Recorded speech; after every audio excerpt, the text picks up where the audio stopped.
نہیں ہے. To nation theory ہمارے مسلمان حصہ بن چکی تھی اور قیامت تک رہے گی.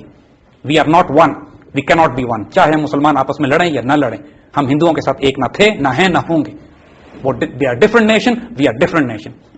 ایک دوسرے کا ہم پانی بھی نہیں پیتے ہیں, ایک دوسرے کا ہاتھ بھی نہیں لگاتے.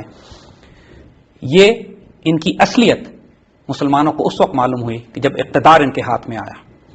1940 میں پاکستان ریزولوشن ہوتی ہے, پاکستان بنانے کا فیصلہ کیا جاتا ہے, اور 1946 تک اب بالکل مختلف مسلم لیگ ہے. 37 میں وہ مسلم لیگ جس کا وجود ختم ہو گیا تھا الیکشنز میں, 46 میں 98% مسلمان ووٹ مسلم لیگ کو ملتے ہیں. اور اب انگریز بھی مجبور ہو جاتا ہے اس بات کو ماننے کے لیے کہ ہندوستان میں 3 طاقتیں ہیں. ہندوؤں کو نمائندگی کانگریس کر رہی ہے, مسلمانوں کی نمائندگی مسلم لیگ کر رہی ہے, اور انگریز سامراج جو خود ایک تیسری پارٹی کے طور پہ موجود تھا. اور یہاں پہ پھر قائد اعظم نیگوشیٹ کرتے ہیں اپنی ٹرمز کو. وہ ان انگریزوں نے اور ہندوؤں نے ایڑی چوٹی کا زور لگا لیا کہ پاکستان نہ بنے, لیکن اللہ کے فضل سے 14 اگست 1947 پاکستان بنتا ہے.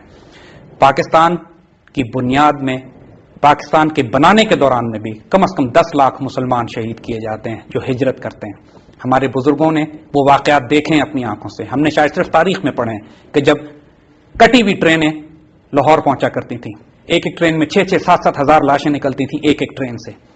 جب پورا پنجاب, ایسٹ پنجاب, جہاں سکھوں نے مسلمانوں کو جس طرح بے دریغ قتل عام کیا, جس طرح پورے ہندوستان میں ایک ہندو مسلم فسادات ہوئے. دیکھیے مسلمان 18-20%, 15% جگہ, کئی جگہ 5-6%, کبھی بھی ہندو اکثریت کے خلاف یہ اعلان جنگ نہیں کر سکتے تھے.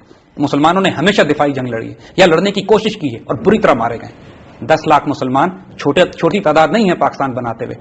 اور یہ اپنی ہندوؤں نے اپنی نفرت کی بنیاد پاکستان بناتے ہی رکھ دی تھی. دیکھیے جو حکومتیں تقسیم ہونی تھی, انگریزوں کی حکومت جب تقسیم ہوئی تو آدھا حصہ ایک تقسیم کے مطابق روپیہ پاکستان کو ملنا تھا, ہندوؤں نے وہ روک لیا. جو فوج تقسیم ہوئی تو فوج کے equipment, supplies, artilleries, guns, cannons, tanks وہ پاکستان کو ملنے تھے, ہندوؤں نے وہ روک لیا. پوری انڈیا میں آرڈننس فیکٹری, اسلحہ بنانے کی جتنی فیکٹریز تھی وہ انڈیا میں تھی. پاکستان کے علاقے میں کوئی آرڈننس فیکٹری نہیں تھی. ایک ایسا زخمی, ٹوٹا پھوٹا, چھوٹا سا پاکستان ہمیں ملا, لیکن قائد اعظم نے اس کو بھی ایکسپٹ کیا صرف اس لیے, صرف اس بنیاد پر کہ اگر ہندوؤں کے ساتھ ہمیں رہنا پڑا تو مسلمانوں کی جان, مال, عزت, آبرو کی کوئی ضمانت نہیں ہے, ہمارا بیڑا غرق کر دیا جائے گا. پاکستان بنایا گیا.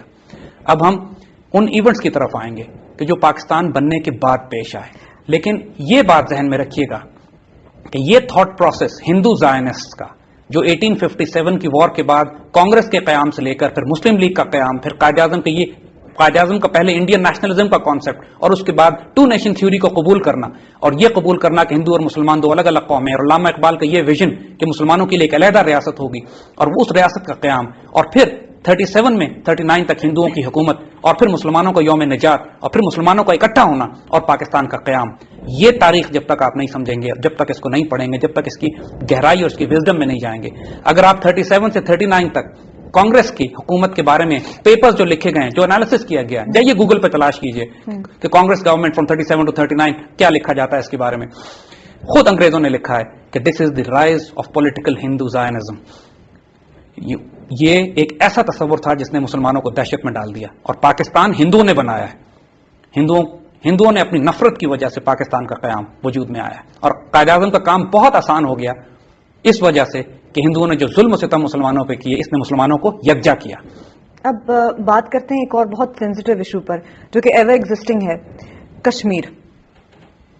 Let's talk about Kashmir now. دیکھیے اب یہی بات, پاکستان بنتا ہے, ہم نے آپ کو پہلے بتایا کہ یہ ہندوؤں نے یا کانگریس کی گورنمنٹ نے اسی وقت سے ظلم و ستم شروع کر دی, اسی وقت سے زیادتیاں شروع کر دی. کشمیر کی ریاست ایک ڈسپیوٹڈ ریاست تھی. انگریزوں نے جانے سے پہلے دیکھیے 2 مسلمانوں میں بڑے بڑے فتنے ہیں مسلمان امت کے دوران جو انگریز چھوڑ کر گیا ہے, ایک فلسطین کا مسئلہ اور ایک کشمیر کا مسئلہ. انگریزوں کے ہاتھ پر مسلمانوں کا بہت خون لگا ہوا ہے. اس نے نہ صرف مسلمان علاقوں پر حکومتیں کی ہیں بلکہ جہاں جہاں سے یہ نکلا ہے وہاں فتنے بھی چھوڑ کر گیا. کشمیر کا مسئلہ انگریزوں نے جان کے, جس طرح گرداسپور جب پاکستان کو ڈیوائڈ کیا گیا, انڈیا اور پاکستان کے درمیان لائن بنائی گئی, تو گرداسپور کا آخری سیکنڈ کے اوپر گرداسپور کا قصبہ ہندوؤں کو دے دیا گیا. وہ جو راستہ تھا, وہ روٹ تھا کشمیر میں داخلے, بون آف کنٹینشن چھوڑ گئے. یوں ہی دیکھیے, اب تاریخیں دیکھیے, یہ بہت اہم نقطے پہ ہم آ گئے ہیں, اس کو سمجھنا بہت زیادہ ضروری ہے. پاکستان اگست میں بنتا ہے. پاکستان بننے کے فوراً بعد ہندوستان اپنی فوجیں داخل کرتا ہے کشمیر میں. قائد اعظم نے کیا کیا دیکھیے یہ وہ وقت تھا، یاد رکھیے، کہ جب ماچس کی اور سگریٹ کے خالی لفافوں کے اوپر، خالی پیکٹس کے اوپر سرکاری خطوط لکھے جاتے تھے اور ببول کے کانٹوں سے کاغذوں کو جوڑا جاتا تھا، اور لکڑی کے کریٹ رکھ کے اس کے اوپر سرکاری دفتر چلتے اور تھے، بیرکس کے اندر، اور بیرکس میں اور ٹینٹوں میں پاکستان کی حکومت قائم تھی. یعنی یہ وقت بھی ذہن میں رکھیے گا، ٹرائنگ ٹائمز. یہ وقت ذہن میں رکھیے گا. قائد اعظم کو جو ہی معلوم ہوتا ہے کہ ہندوستان فوجیں داخل کر رہا ہے کشمیر میں، تو آپ اس وقت commander in chief general Gracey تھا، جنرل گریسی کو بلا کے انہوں نے حکم دیا کہ فوجیں داخل کرو کشمیر میں اور مسلح مزاحمت کی جائے گی ہندوستانی فوجوں کی. گریسی نے غداری کی، اس نے انکار کیا. اس نے جنرل آکرلک کو، جو اس وقت کمبائنڈ انڈیا کی، کیونکہ فوجیں تقسیم نہیں ہوئی تھی اس وقت، انگریز افسر اپنی جگہ پہ کام کر رہے تھے، پاکستانی فوج منتشر تھی، ہمارے پاس نہ افسر تھے، نہ جوان تھے، نہ فوج متعین تھی. 2 مہینے ہوئے تھے پاکستان کو بنے. جنرل گریسی نے آکرلک سے کہا، آکرلک نے دھمکی دی قائد اعظم کو کہ اگر آپ نے کشمیر میں فوجیں داخل کرنے کی کوشش کی تو ہم تمام انگریز افسروں کو واپس بلا لیں گے. وہ صرف انگریز یہ چاہتے تھے کہ ہندوستان کو اتنا موقع مل جائے کہ وہ مستحکم کر لے اپنے آپ کو، کیونکہ فوجیں تو مجبوراً بھیجنی تھیں ان کو. قائد اعظم نے سختی سے حکم دیا اور مجبوراً ان کو فوجیں داخل کرنی پڑی کشمیر میں. لیکن اس سے پہلے قائد اعظم نے کیا کیا، یہ بہت اہم نقطہ ہے جو سمجھنے کا ہے. قائد اعظم کی کشمیر پالیسی سمجھ لیجیے. قائد اعظم نے کشمیر کو جگولر کہا، پاکستان کے شہر. 2 مہینے ہوئے ہیں پاکستان کو بنے ہوئے. قائد اعظم نے اس میں جیسے یہ دیکھا کہ ہندوستان فوجیں داخل کر رہا ہے، قائد اعظم نے اپنی فوجیں داخل کرنے کا حکم دیا.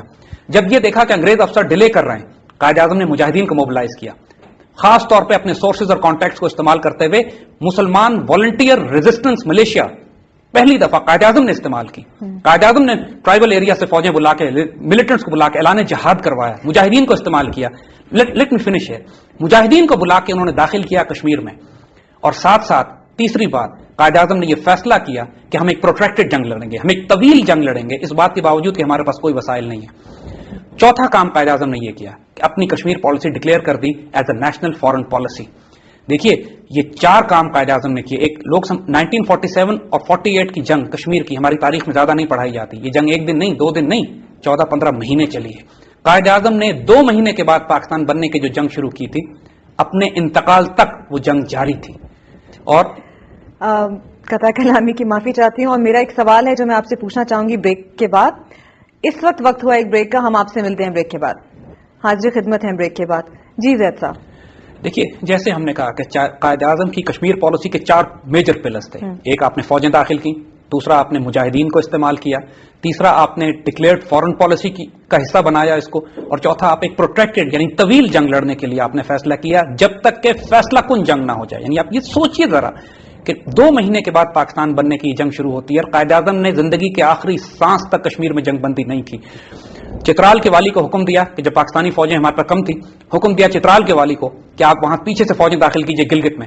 چترال کے والی نے اپنی والنٹیئر ملیشیا داخل کی گلگت میں.